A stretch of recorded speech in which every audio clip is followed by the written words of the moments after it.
نحن نقص عليك أحسن القصص بما أوحينا إليك هذا القرآن. الله الرحمن الرحیم. یو ملګری ته پوښتنه وکړو چې بعض خلک د جنازې مونځ په چپلو کې کوي او بعض خلک چپلې وباسي د چپلو د پاسه خپې کېږدي. نو په دې حال کې د جنازې مونځ کول د دې جایز دی او کنه؟ حالانکه د چپلو لاندې طرف عموما دا نجس وي او ګنده وي، نو د دې د جنازې مونځ ادا کیږي او کنه؟ علامہ شاملی کلی دی وصلاته على مصلى مضرب نجس البطانة وعلى هذا على باب او بساط غليظ اعلاه طاهر وباطنه نجس يجوز عند محمد رحمه الله لأنه صلى في موضع طاهر كثوب طاهر تحته ثوب نجس.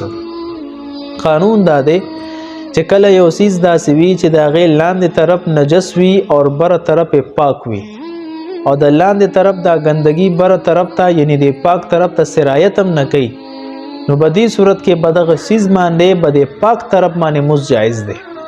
نو په دې مذکوره مسله کې که یو انسان ته یقین وي چې د دا چپلې لاندې او بره دواړه طرفونه پاک دي، نو دې کې خوړو خبره شته نه، بالکل به د چپلو کې د جنازې مونځ جایز دی.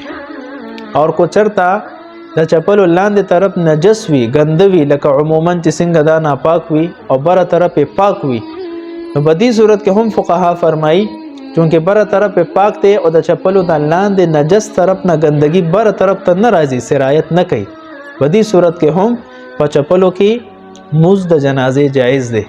او کو چپله وباسي د چپلو د پاسه خپه کېږدي، نو چونکې په پاک طرف خپه ایښې ده نو هم پکې د جنازې مونځ جایز دی.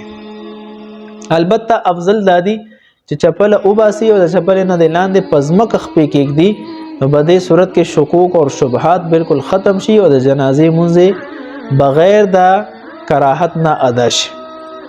فتاوی هندیه کې دی ولو خلعن علیه وقام علیه ما جازا سواء كان مما يلي الارض منه نجسا او طاهرا اذا كان مما يلي القدم طاهر. السلام.